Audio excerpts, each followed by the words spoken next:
What's up, YouTube? So I wasn't gonna do anything today, and then I just so happened to get on YouTube, and this showed up on my YouTube feed.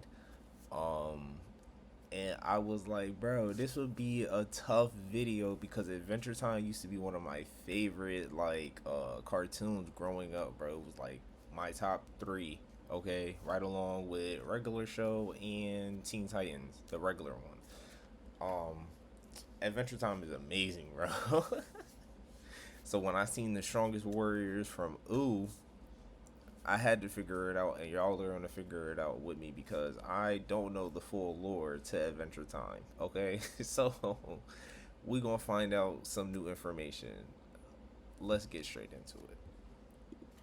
The world of Adventure Time is full of strange and powerful beings, but not all of them exist on the same level. Some are mortal heroes who push their limits, others are ancient magicians and elemental forces that shape the world itself.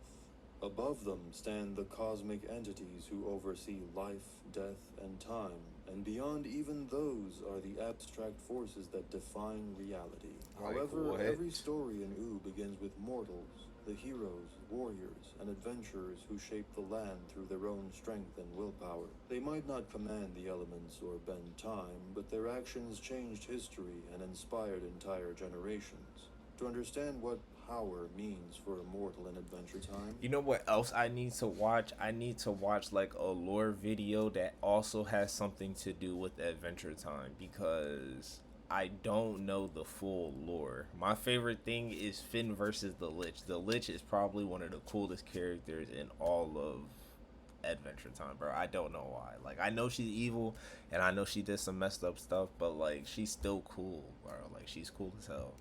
we have to start with Billy, because in many Two. ways, he's where the deeper lore of Adventure Time truly starts. Before Billy appeared, the world of Ooh felt mysterious but lighthearted. We had already seen the Enchiridion, the legendary book of the heroes, but just like Finn, we didn't realize its importance at the beginning. The very first time when the show revealed that this world had legends, ancient threads, and heroes whose deeds shaped everything that came after was in the episode of His Hero, the very first time when Billy appeared. Billy is one of the most interesting characters in the whole Adventure Time series.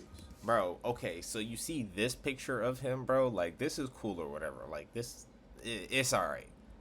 But look at this, bro. They made that man a demon, bro. This right here is tough, bro. This is tough, bro.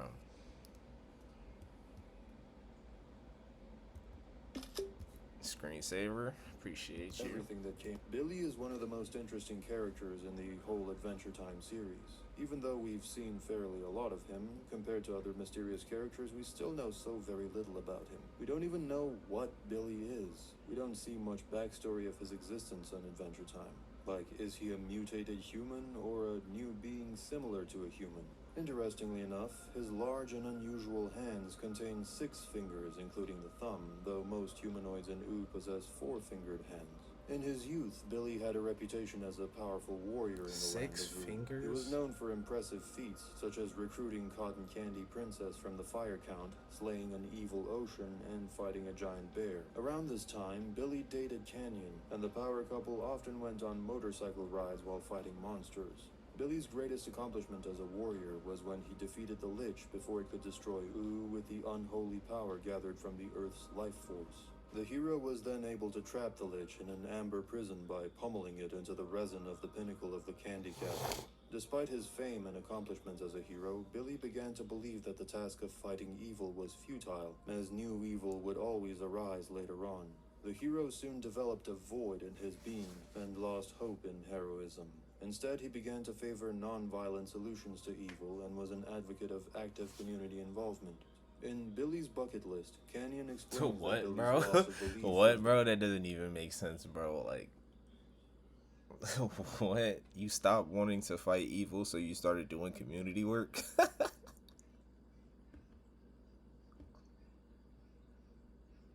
What the fuck? No way, bro.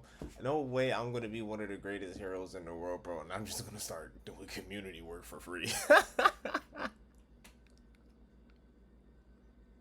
Absolutely not, bro. No way, bro. He really gave his life up for no reason. the reason why the two eventually severed their relationship. However, with the help of Finn and Jake, Billy gained renewed hope in the heroic cause and began to fight evil once again. Although Billy was a formidable force during his youth, his old age and long period of inaction may have contributed to his demise at the hands of the Lich during its return in The Lich. After killing the hero, the Lich used Billy's body as a gruesome costume by wearing his corpse. The Lich uses this disguise to trick Finn into opening a wormhole with the Enchiridion. Billy's death was confirmed by Prismo in Finn the Human and later in Billy's bucket list.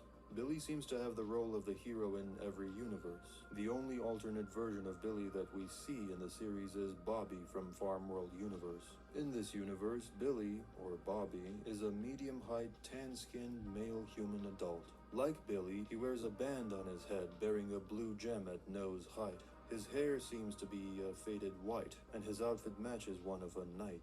We do not actually know if Billy survived this universe like the other characters or not, but given the fact that in every universe that we see him in, Billy is always destined to die by evil, even though in Season 1 he told Finn he wanted to stop fighting and retire. In the original universe, he is gruesomely murdered by the Lich. In the vampire world, we can see their bites all over his body, so I do not think that Bobby had any luck considering the fates of his other universe's counterparts. One of the things that always intrigued me about Billy was the blue gem that he has on his nose. In every single depiction of him, whether magical or normal, we see Billy wearing a band on his head bearing a blue gem at nose height. We don't really know what this is or how Billy got it in the first place. The only thing that we actually do know about it is that it's necessary to use the Enchiridian's secret power to open the portal to other universes. Other gems that are required to open belong to various crowns such as Ice Kings, Princess Bubblegums, Emerald Princesses, etc. Billy being the exception, but his gem has a different usage compared to the rest as well. While you have to directly fit the crown's gems in the book, Billy doesn't have to do that. Instead, he channels a beam from the blue crystal into the Enchiridion. This mysterious blue gem is also present on the gauntlet of the hero.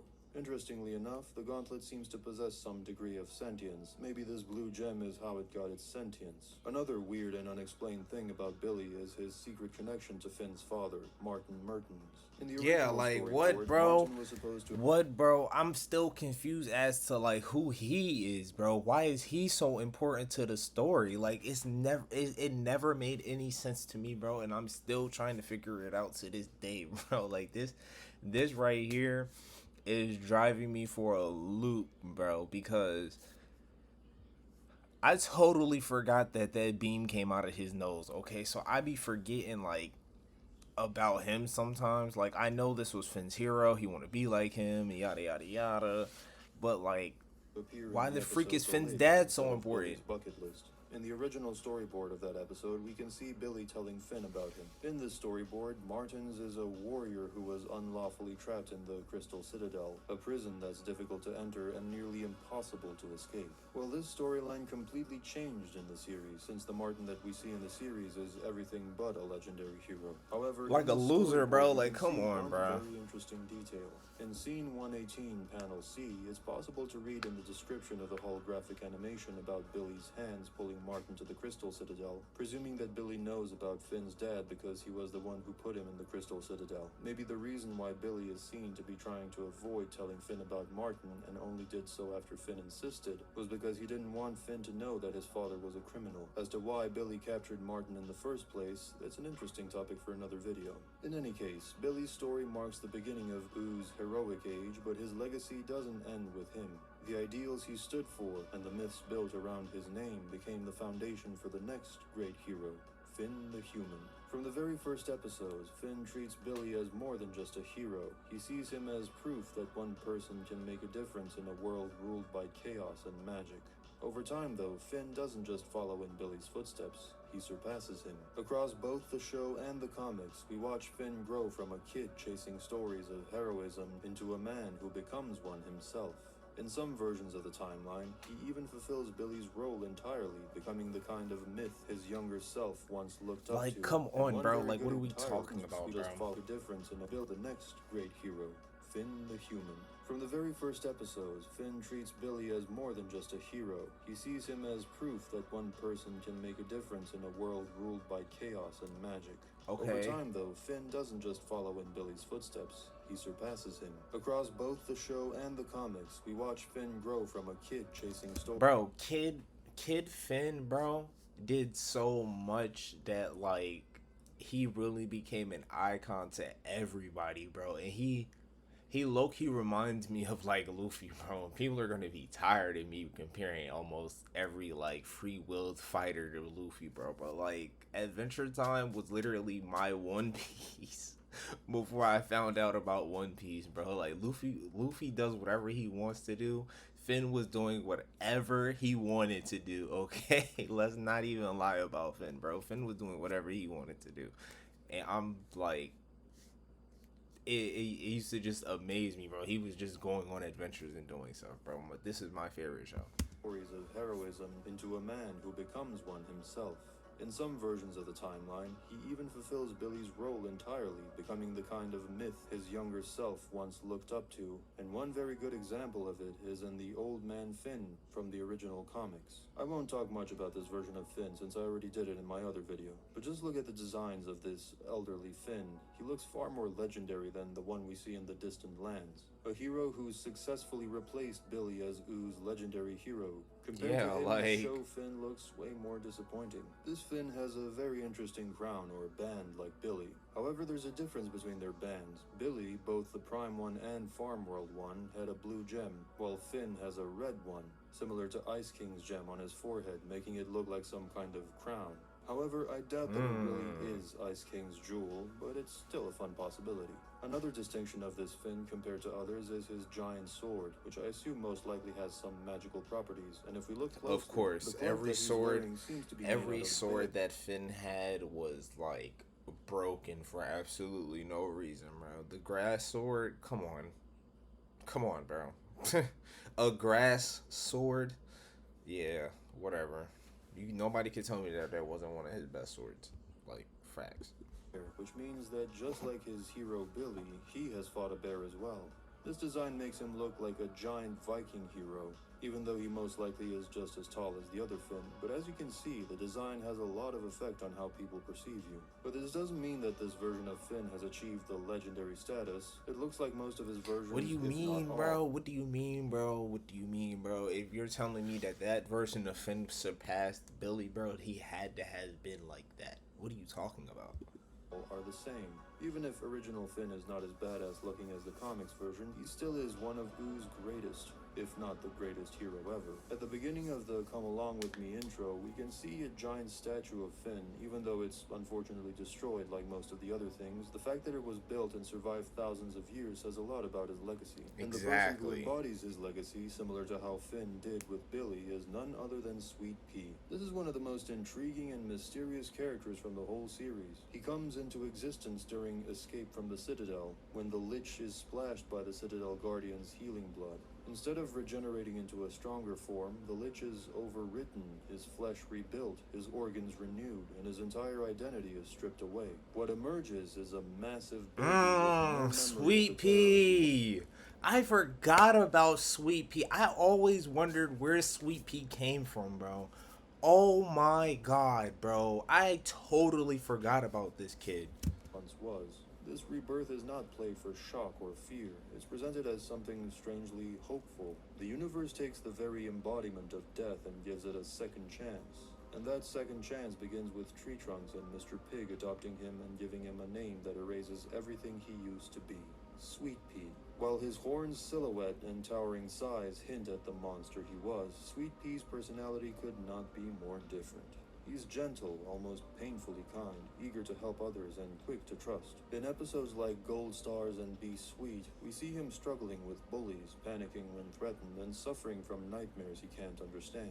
These recurring visions of the Lich haunt... Bro, I don't understand how I could forget about Sweet Pea, bro. Sweet Pea, when I found out that Sweet Pea was even a character, bro, he used to be one of my favorite characters immediately, bro. So I'm confused how I forgot about him, bro. Whoa. Him like the echo of a past life trying to claw its way back. Sweet Pea doesn't recognize them as memories, only as something terrifying and foreign lurking inside him. This internal conflict becomes central to his character. Unlike Billy or Finn, who chose heroism, Sweet Pea must defend himself from his own destiny. Every time he sleeps, every time someone punches him, every time fear overwhelms him, the Lich tries to resurface. The black smoke he releases in Gold Stars, the disembodied voice that speaks through him, these are all reminders that the Lich never truly disappeared. But instead of leaning into this darkness, Sweet Pea fights it, even before he fully understands what it is. And the turning point comes thanks to Finn. Finn's influence on Sweet Pea is quiet, but powerful.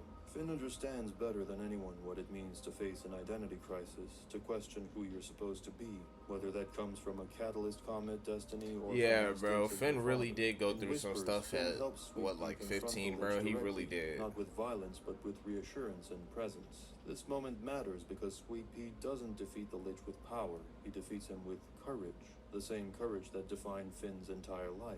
When Sweet Pea finally vanquishes the Lich's lingering form, it marks the moment he chooses the kind of person he wants to be. Facts. The child of destruction becomes a protector. Sweet Pea also possesses unique traits that set him apart from any other hero in the series. He's immune to elemental magic, able to withstand attacks that would destroy normal beings.